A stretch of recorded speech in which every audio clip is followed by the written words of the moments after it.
ओम नमः शिवाय। हर हर महादेव। दोस्तों, क्या आप जानते हो कि भोलेनाथ क्यों हैं इतने भोले? भगवान शिव को जहाँ एक तरफ भोलेनाथ कहा जाता है, वहीं दूसरी तरफ उन्हें सृष्टि का विनाशक भी कहा जाता है। जो शमशान में बसते हैं और जिनके शरीर पर भस्म लिपटी रहती है, जिनके साथ भूत प्रेत रहते हैं, ऐसे देव को भोलेनाथ कहा जाता है। भगवान शिव के वैसे तो कई नाम हैं, लेकिन उनके भक्त उन्हें भोलेनाथ ही पुकारना पसंद करते हैं। भोलेनाथ ऐसे देव हैं जिन्हें प्रसन्न करना बहुत ही आसान है। इस शब्द का दार्शनिक मतलब है भोले, यानी बच्चे जैसे मासूमियत, और नाथ का मतलब है भगवान। भगवान शिव को जहाँ एक तरफ भोलेनाथ कहा जाता है, तो वहीं दूसरी तरफ उन्हें सृष्टि का विनाशक भी कहा जाता है। जो शमशान में बसते हैं और जिनके शरीर पर भस्म लिपटी रहती है, जिनके साथ भूत प्रेत भी रहते हैं, ऐसे देव को भोलेनाथ क्यों कहा जाता है? लेकिन इन सब के बावजूद शिव भोले ही हैं। उनके अंदर ना अहम है, ना चालाकी है। उन्हें अपनी शक्ति पर बिल्कुल भी अभिमान नहीं है, बिल्कुल भी घमंड नहीं है। इसीलिए वह भोलेनाथ है। उन्हें भोलेनाथ कहे जाने के पीछे भी एक कहानी है। एक असुर था जो हजारों वर्षों से तपस्या कर रहा था। भगवान शिव की उपासना में दिन रात लीन रहता था। भगवान शिव भली भांति जानते थे कि वह राक्षस है और उसे वरदान देना अच्छा नहीं होगा। फिर भी वह प्रकट हुए और असुर से वरदान मांगने के लिए कहा। उस असुर का नाम था भस्मासुर। भस्मासुर ने भगवान शिव से वरदान मांगा कि वह जो कुछ भी छुए तुरंत भस्म हो जाए। शिव ने तुरंत उसे यह वरदान भी दे दिया। अब भस्मासुर वरदान की परीक्षा देना चाहता था।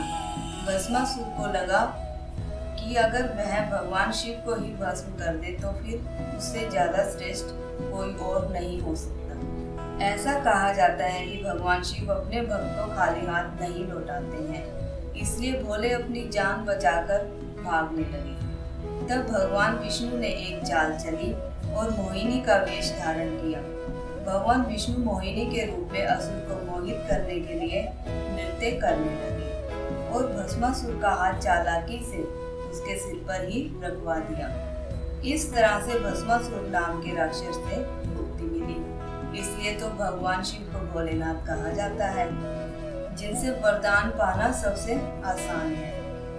भगवान शिव उन लोगों पर अति प्रसन्न हो जाते हैं जो अपना काम मेहनत से करते हैं। उन्हें मनाने के लिए विशेष प्रयासों की भी जरूरत नहीं पड़ती है। उनके भक्त जो भी वरदान मांगते हैं वह आसानी से उन्हें दे देते हैं। चाहे इंसान हो या राक्षस हो, वह सबकी मनोकामनाएं पूर्ण करते हैं।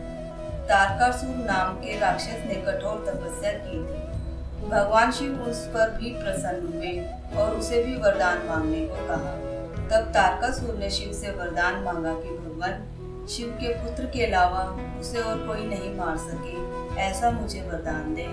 भोलेनाथ ने बिना सोचे ही उसे वरदान दे दिया।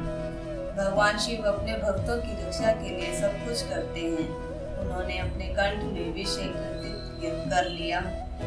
सागर मंथन से निकले विष को भगवान शिव ने पी लिया और कंठ नीला पड़ गया। तभी से उन्हें नीलकंठ कहा जाने लगा। वह उदारता के प्रतीक है।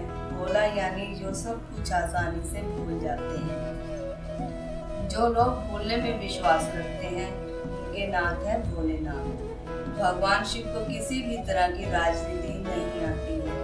वह अघोड़ है और अपनी मर्जी से सब कुछ जानते हैं और अपनी मर्जी से सब कुछ करते भी हैं। वह किसी के आदेश पर नहीं चलते हैं।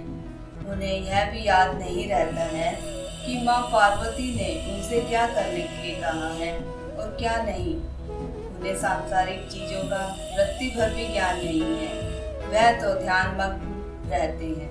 इन सब वजहों से ही वह भोलेनाथ है। दोस्तों, जितने सरल भोलेनाथ हैं, उतने ही सरल बनकर उनकी भक्ति की जाए तो अवश्य भोलेनाथ उनकी भक्ति स्वीकार करते हैं।